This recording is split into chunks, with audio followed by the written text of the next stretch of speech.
There's the point. Wow, folks. that was like a little. It was quick. He's in a rush today. He is in a rush today. He's rushing us, and I'm feeling rushed. He told us we might have to shut this thing down ourselves. Yeah, I know. We'll see. The beard We'll is see in how a it rush, goes. people. The if beard there's is in an a rush. abrupt Oh, we're getting a thumbs down right now from the beard. If there's an abrupt end to this podcast, just know it is not my fault. It's not John's fault. Not my fault. We keep talking, but the beard is there it is. Also, he's moving. Also, for anyone listening or watching right now, you need to know John is a little bit feisty today, so we should see what happens. I mean, he wasn't even listening to the beard. He's like, I'm just going to talk in the background. I'm just hungry, man. I should have eaten before this. You should have. I should have. But I do want to welcome everyone to the pod today. Excited that you are with us as we discuss the wrap up of the critical journey. So we're going to get to that in a few minutes. But if you don't even know what you tuned into, I just want to welcome you to the Unedited podcast, where we have real conversations about real life, where we get to dig deeper into the weekend message, as well as answering any and all of your questions on faith, culture, and life. So can we start with a question on culture? Yeah, please give me one. Can you give me your opinion on what's happening with my Steelers? Oh boy. Najee's gone. Yeah, no. With the Chargers. I feel like all of the NFL was just put in a box and just shaken up. Like, what is happening? Aaron Rodgers might be our quarterback. Are you kidding me? I think the Seahawks are the Raiders now, and the Raiders are the Seahawks. I'm not sure how that happened, but and in the mix, Sam Darnold is now a Seahawk, right? Yeah, no, it's like what is happening? There's some stuff going on. There's talk about we might get Kyler Murray, which I'm like, we just let the Steelers. We let Fields go. What are the Cardinals going to do? Well, I don't think we'll get him. No, okay. I don't want him. We already had that, a quarterback that's got happy feet. They had to put in his clause or in his contract a clause about video games. In Kyler's? In Kyler Are Murray's, you serious? Yeah, because he used to stay up till like 4 a.m. playing video games, and then his play on the field was so bad that they were like, "No way!" Yeah, so we'll give you an extension, but you can only play video games till 11:30. I know exactly. How did they monitor that? I'm not sure how they actually did it, but I mean, there was a lot of money riding on it, so they probably figured something out. Clause with pastors coming on, right? You have to be in bed by 10. In bed by 10 the day before service. No texting on your day off about work. Yeah, that's not going to work. But as we do progress through the pod to more serious things, I would like to transition to more serious things by talking about a 5-star review that we got in. 5 star. We need a sound for 5 stars. We do. We already used. We already have an Into the Podcast Club sound, so we need something else. Beard, can you work on that? It feels like it needs to be like a party popper or something. Yeah, but not like too abrupt, or it'll scare people when it just randomly goes off. They shut off after. Yeah, like gunshots. They're like driving. They're like, "What is that?" Oh, it's just the podcast. No big deal. It's like when you're listening to a song, it's got a siren in the background. You're like, "Am I getting pulled over?" Right now? I know, that's the worst. That's the worst. 5-star review. Here we go. 5-star review from Raymond. Our one and only Raymond. He says, "For years, I was on the other side of these conversations as a part of the production and creative arts group at Heights. I often felt people thought it was only for the online community, but so many missed out because the conversations went one step further and gave great insight into the message of the day." Nice. I like to call them Heights gems. Ooh. It's like a Heights gems, like hidden in the rough. Found a diamond in the rough. It wasn't what you said. It was the fact that your lip. Was it the mustache too? Yeah, I know. It's like an eyebrow raise, but with your lip, with the mustache. He goes on to say this. He says, "These conversations are like the cherry on top of an ice cream sundae." Ooh. I also. Do you like cherries on your ice cream sundaes? Yeah, they're not. I don't. It doesn't make it for me. No, but I always give them to my kids. They get excited. Yeah, they like that. He said, "I also love that no question goes unanswered, and that from our first day at Heights, the pastors at Heights have never been afraid to answer or tackle the tough questions of our culture." Love that. Raymond, you're the best, other than you're a Man City fan, but I won't hold that against you. He also put that in. He did put that in there? Yeah, he Look at the end of his him. email, he said, "Go City." So, Get out of here, City. Yeah. Come on. There we go. But you too can rate, review, and give us some feedback on the podcast in the form of a review, and we would love to read that on the show. You can do that on the podcast app. If you don't know how to do it, ask somebody younger than you. they can help you. Ooh. There you go. Okay. Bringing in that youth. I know. Putting them to work. A couple of weeks ago in service, we did a survey. Yeah. And my daughters were in the back of the room with me, my two older ones. Yeah. And you said something like, hey, if you can't figure this out, like raise your hand. And I leaned over to them. I said, hey, every hand that's raised, you need to go help them with it. Like, you're the one who can go do it. Just send them out. Just send that. Hey, we're sending out 6th graders. This is how you do the QR code. Yeah. But we do want to start off our pod. Well, I say start off. Start off. How We're far like halfway in We're at this in. point. We haven't said anything. Yeah, the beard's like, bro, I'm almost ready to leave. But we do have a question coming in, and the question is this from Lynn. Lynn asks, does God help us with the trivial things? She explains it like this. Last week, I misplaced my wallet and was freaking out. I searched for a long time and finally prayed and asked God to show me where it was. 30 seconds later, I found it. I felt his love at that moment and praised him. When I shared this story with my friends, they acted like God doesn't do stuff this trivial in real life. So does he? Well, first of all, Lynn, we love you, and Lynn's been one of those people that's with us the whole way. Yeah, she's faithful. Yeah, love it. So here's the thing: why wouldn't God be in the trivial things? Right. Like why? I think it's only us that determine large things that are worthy of faith and small things that are not worthy of faith. Right. And so I think, like, just true story from my own life, I had somebody recently that is very mature in their faith that had misplaced something super important. Yours was a wallet, theirs was something else, and intentionally stopped and prayed and actually remembered where it was, and it wasn't even where they were looking, and celebrated God reminding them. So to me, I think if you're going to ask God in the things that we think are large things, I think faith is faith, and where you put faith. I heard another person that's celebrating. She called it a game she plays with Jesus, but she goes to Costco and prays for a parking spot. And she's like, every time God has provided and if you know Costco, like, to get a front row, that is a miracle. That's a miracle. Only right? an act like, of God. but to see it, like she's celebrating and playing this like relational game with God, and I think to me, it's God wants to be in all of your life. Yeah. So, yeah, I would agree. I often get texts from my dad who works on cars, does a lot of stuff that requires like getting in tight spaces to get a little bolt screwed in or whatever. And it can be frustrating in those areas, and he'll text me like, man, I was really struggling. I was really getting frustrated. And I just prayed. And next thing you know, went right in, like little things like that. He's always noticing those little things that I think sometimes God is working in those. We just miss them. Yeah. We've talked about it before. There's so many opportunities for worship and praise that we just miss. Yeah. And I think those little things are opportunities. And I love what she said here is, once she found it, then she praised. Yeah. And I think sometimes we miss that. And I think that's the difference, right? You stop intentionally, or in the process, you're intentionally inviting God into it. But I think the praise part of it is super important, right? Like celebrating, hey, he showed up, right? Like this is my little gem of faith, like that's my little moment with God. And I think that's worth celebrating. Yeah, that's cool. So hopefully that answers the question. You know what's interesting with that? Sorry. You know what's interesting with that? I don't know. If we sat, I haven't told you yet.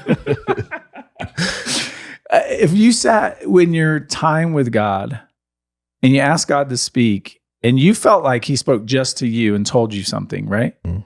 We would never be like, don't celebrate that, or that wasn't faith. It's the same thing, just in a different context.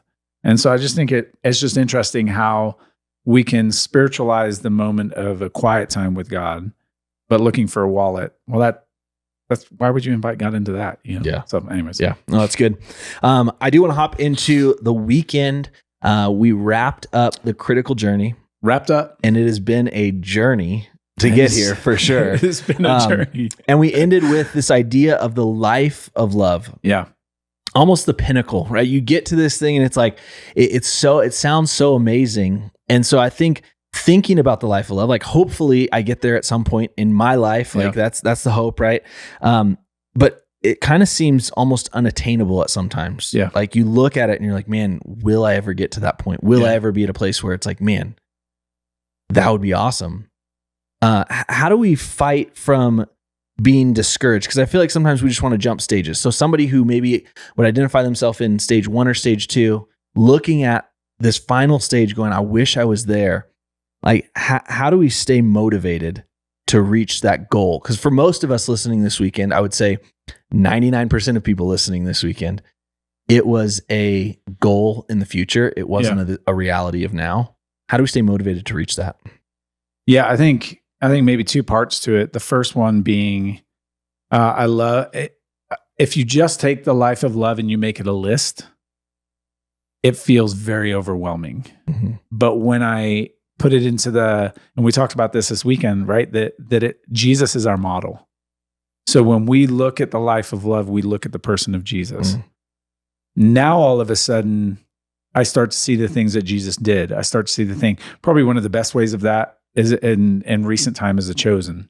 It just, in a beautiful way, makes Jesus so still God, but very much one of us in the day to day, right? Like he lived days on the earth, not, he only had these moments of minutes that we capture in the stories, right? And so I think the first part of that is getting away from a list of all the things.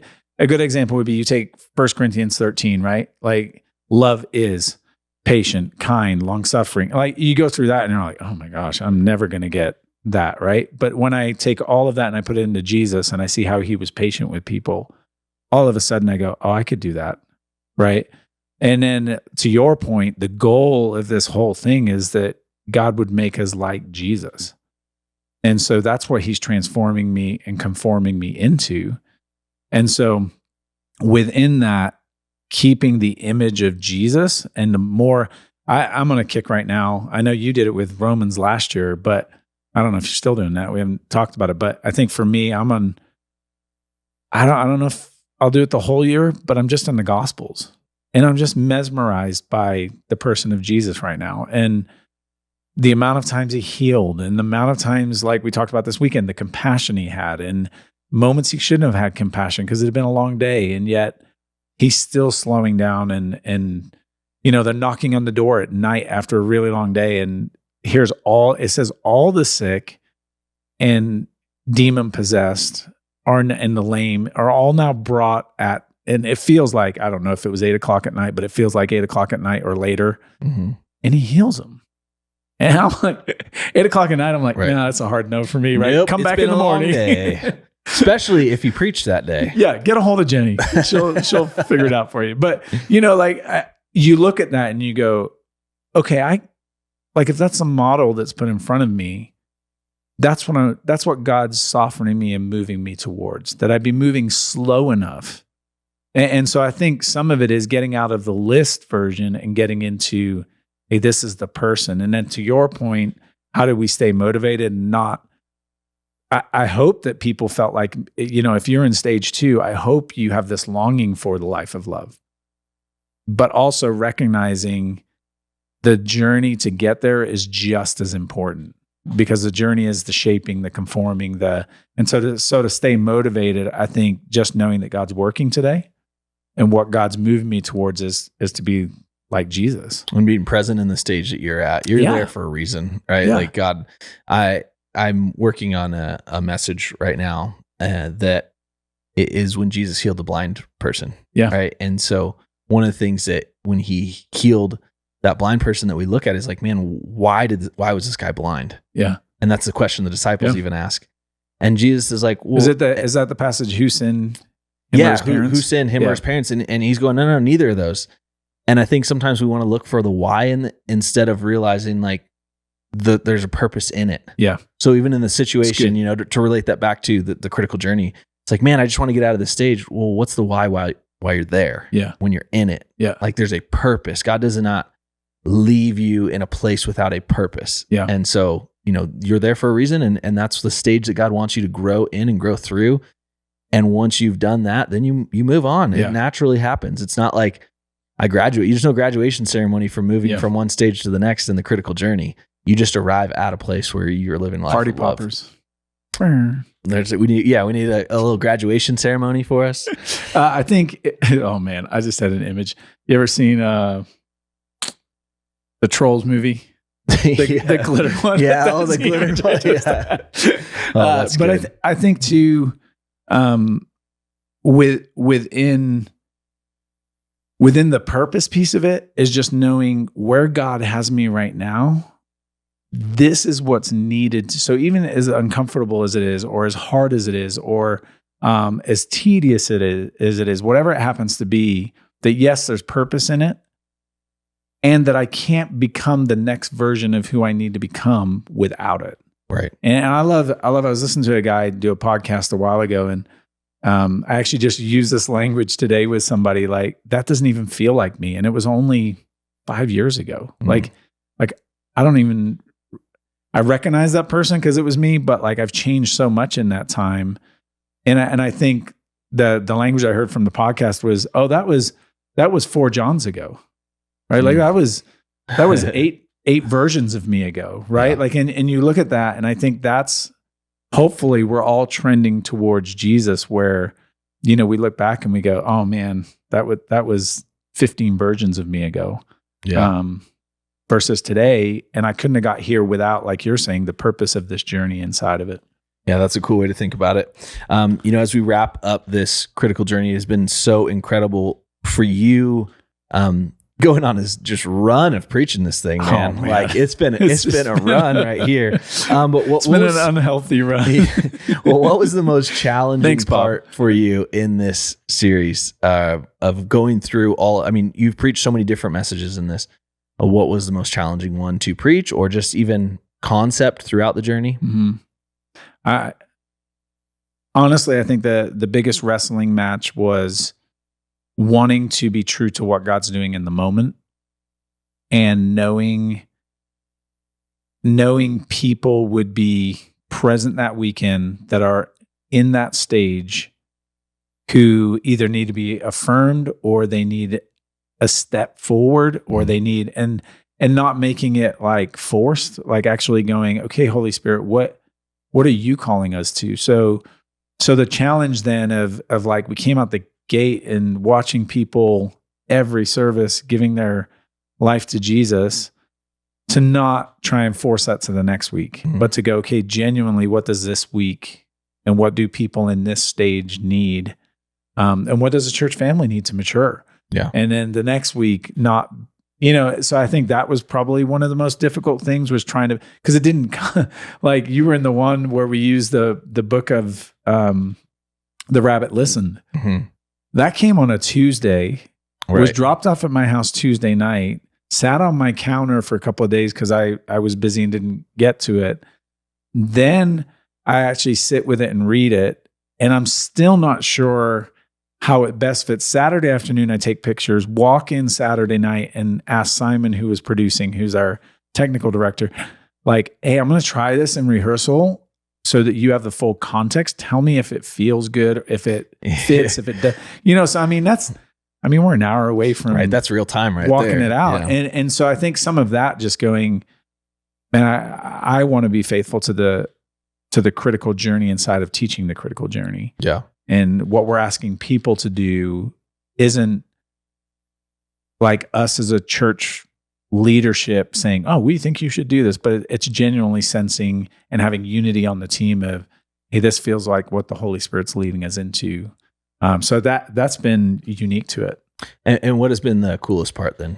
What have you enjoyed the seeing most? life change, man. Yeah. So hearing people, I mean, I mentioned it on the last pod, but hearing people go, hey, this was rushing water over an 8-year journey, right? Like this put language to where I'm at. One of my favorites from week 1 was a lady I was talking to who was like, I couldn't wait to get up. And as fast as I got up, my daughter was already up and going. And I'm like, hey, wait for me type thing. Like hearing those kind of testimonies of people just watching in week 3, watching at the 11 o'clock, you're trying to make it as easy as possible so that nobody feels awkward or whatever. And you're like, okay, I'm going to count to 3. And I'm like, 1, Jesus love. And five people are already up and coming. And I'm like, all right, here, we're just going. Here we go. God's already, he's working, And so I think that was probably the coolest thing, was to hear people go, oh, I have language now for what I'm experiencing. Right. And then for them to go, I'm going to go research, study this more, to hear what's happening in groups, the depth of conversation, and how life-giving it's been for groups. And then, just having a front row seat to life change. There's nothing better. I mean, it's so special. Yeah, it's been incredible. And I think when you come to a conclusion of a collection like this, it's easy to close the book and be like, that was cool. That's done. Now it's over. This doesn't feel like one that should have an abrupt ending to it. So, I'm just wondering, now that we're done, what do we do with the critical journey moving forward? Yeah. And that's the hard part. That's like, you're so good with this stuff. Like even the last collection we did with the values, like your brain's firing to, man, this could be our staff onboarding, right? Like, so when we bring somebody on staff, they've got to sit and go through this collection to understand who we are culturally as a church. And so I think, the hard part now is we move on so quickly to something else that the critical journey language has to make it into our discipleship team, and now has to become, when we talk about what we're creating and why, having a conscious mindset. I feel like for us, obviously working at the church is a little bit different, but we have to have a mindset of what we're creating. Who are we aiming at? Mm-hmm. Who is the target that this is going to reach, and how is it going to help them? So an example would be, somebody came up last week and was like, I feel like you could do an entire collection. He actually said semester, which made me smile, but he's like, you do an entire collection on just stage 5. All the, we talked about it last week, all the moments when Paul's like, to live as Christ, to die as gain. You know, like there's so many of those statements in the New Testament. You easily could. Well, and here's what's interesting is, my guess is whoever said that is probably in that stage, right? So whoever's in the stage is going to resonate. Somebody in stage 2 is like, hey, let's talk about rhythms. Yeah, let's do this forever. So good. And so I think honestly, it's got to make it into the language of our various teams. And I think also just keeping it back in front of people of where they're at. I don't know how it's been for you, but I've hit so many conversations in the last few weeks where just by the words being spoken, I can go, oh, you're wrestling here, and giving them the freedom. So an example would be, I sat with somebody who is in stage 4. They didn't have language of stage 4, where they're just in this deep inward journey, and giving them freedom to go, hey, you're actually where you need to be. The wrestling is a good thing, and you can sit there and you can walk with God there and let him help move you forward in it. But don't be in a rush to just, it's uncomfortable, I got to get out of this, or I'm doing something wrong, or So I think that's probably one of the best ways, is life group leaders using it in conversation. I think for us as staff, putting it into conversations around discipleship and a framework for us. So that's good. Okay, well, we are going to hop into another question. This has been an incredible collection. I'm excited to jump into the next one too. We'll see next week. Last words. That's all I'm going to say. That's it. Last words. Famous last words? Famous. They are from the most famous. Ooh. Last words of Jesus. We're going to hop into those. There it is. I couldn't hold it any longer, but we hope to see you this coming weekend as we dive into that. The beard's halfway out the door. Does that mean he's ready to leave? He's ready to leave right now, but we do have one more question. So we're going to hit this question before we leave. He might have to just leave. You know how to stop this thing, right? I just unplug it? Yes, that's exactly what you do. Okay. Shifting a little more serious, we do have a question from Ashley. Ashley asked this. She says, we are going through fertility treatment and praying to God for our miracle. There are so many stories about infertility in the Bible, and my question is, what is a piece of advice you have for couples struggling in this area? It's a great question. Ashley, first, like just acknowledging where you are and what you're going through. Man, it's painful. Mm-hmm. There's ups, there's downs in the process of, I think there's so much hope that comes and then so much pain when it's not what you thought it was. And so just acknowledging that, like, well done, still being in the fight of faith, even through it. Yeah. I think the stories in the Bible of it, and with the stories in the Bible, I think there's so much hope, and there's such a reminder of God's hand in life. Yeah. And so I think with that, the encouragement to people going through it is, God hasn't lost you. God hasn't missed where you are. God sees your pain. He sees your hopes. He knows your heart. And having walked with several people now, that it's turned out that the kids they end up having and longing for aren't even bio kids, but to see the love they have for them, and to see them come to a point where they can see God's hand in it. Even though, you know, they've always longed for their own, to see them end up loving someone that's not a bio kid in such a way has been a beautiful, it's such an expression of the gospel in an amazing way. And so with that, I think there's a song that I've got on repeat right now. It's All I Needed by Chandler Moore. And what I love about it is I feel like it's a lament in song. And it talks about this very specific thing, right? Like, this thing that I wanted, you never gave it to me, but you gave me what I needed. And you know, I had this box because of my broken heart. There's this box, and yet inside of that, you still protected me by giving me what I needed versus what I wanted. But it ends with this kind of praise part of like a thank you. You've been faithful. You've been good all the way through. So it's this beautiful like lament of, man, this was hard. Man, this was painful. But God, we see your character and your nature. And so I would just say for people kind of walking through that, to be faithful to lament. Like when it's a hard season, when the results aren't what you want, take it to God. And at the same time, let Him encourage you with who He is and what He's doing, and surrendering the bigger picture to Him with it. But it's so hard. So hard. And I think even just acknowledging the difficulty of it too is like, it's easy to put on the fake positive attitude. Yeah. But man, when there's so much disappointment wrapped into something, it's okay to have disappointment. I mean, it's what you just said, the idea of lament, the idea of like, man, it's okay to show the frustration, the disappointment, the sadness, all of those things. When I think sometimes we get in those situations, we feel like we have to just keep the upbeat positive. You know, we maybe let our masks crack for a little bit or slip, but you got to put it back and I'm sorry, I'm okay. Like, we don't need to apologize for feeling the feelings and feeling those emotions. Actually, and you're forced straight into the questions, right? Like I'm just, if it's me or not even, I've walked close enough with people that are there. Like, the natural question is, God, you are the giver of life. Why aren't you doing it? Yeah. Right. Like what, and the natural thing is, what did we do? What have I done? Is this something from my past that is now you're holding like, oh, this is my punishment? Like, we know God doesn't work that way.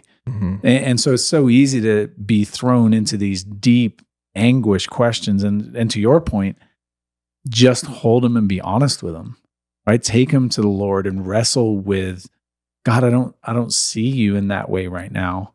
I know you are, but I'm struggling to see it. And help. It's kind of the guy that comes to Jesus and goes, well, help me with my unbelief. I think it's the same. I think it's such a painful experience that you're pushed right into that face to face with God's will and my will, and which we talked about, you know, all through the critical journey with the wall. And Ashley, you know, I'm sure you're doing all the things that we're going to give advice on. You know, like you're probably already doing this, and you should be sitting here doing them. Let's be honest, you should be sitting here doing the podcast. You should be doing this, but you know, I would just probably reinforce something you're already doing is you don't go through this alone. You know, allow community in. It's something my wife and I have not experienced. However, people that are very close to me have, and I've walked through it with people, and I know people that have, and I think it can feel very lonely. I'm the only one. And, you know, I think it's encouraging to hear these stories in the Bible even. Yeah. But it's also just having people around you that you can share that with. You don't have to be bearing that burden on your own shoulders at all times. Having, getting involved in a life group and letting the people in that life group journey this journey with you, I think is a huge, it's just a part of what the church is. Yeah. You know, I'm going to talk about that in this coming week, is that this is what the family does, man. You hear us talk about family all the time. Yeah. The family is one that bears each other's burdens. And so, you know, that I would just, probably nothing you're not already doing, but I would just encourage to continue to stay with community and in community and allow the family of God to be the family of God. Yeah. And Levi Lusko said they lost their daughter. I think it was asthma attack, if I remember right. But he talked about your pain becomes a microphone. And I think in this area, like just know God's going to use it, right? Like whatever your platform, your microphone becomes, the pain isn't wasted with God, and your journey with God in it isn't wasted, and he will use it for the good of others. Right. He will use it for the kingdom. As you walk and surrender it with him, he will. And your story is unique. Like you just said, I've walked with people I haven't experienced this. Mm-hmm. And so your voice is going to have such a different tone and frequency and a beautiful way that others will hear, that you and I could talk about it all day and not hit that frequency and tone. And that's the beauty of it. Yeah. Well, Ashley, thanks for being vulnerable with us and sharing that question. Thank you. If you do have questions, if anyone listening right now is like, man, I got a question, you can also submit the question anonymously if you don't want your name to be used, but email us unedited@heightschurch.com. I'm going to let you know right now, we're running low on questions. So please send them in. Unedited@heightschurch.com. Oh, good. He's good at that. And not only is he good at that, but if you've made it this far, you're a part of the End of the Podcast Club. That was extra long. That was just so the beard had to stay. That was extra long for the beard. He is getting antsy over there. So we do have to wrap this thing up. But if you've made it this far, thank you so much for being with us. Please rate, review, submit questions. This show is only as good as your involvement in it. So again, thank you so much for allowing it to be what it is and to continue to be what it is. Final thought for you today, wherever you find yourself on the journey, man, I've said that the last few weeks, and it's been so good to be able to identify where we're at on this journey, but we have something to look forward to, and it's a life of love. And it's a life that looks like Jesus. And man, there's no better marker for our life than that. So let's all continue to push forward and strive to be more like Jesus today as we work through the journey of our life to be more like him in a life of love. Love you guys. Thank you so much for being with us. See you next week. I love you.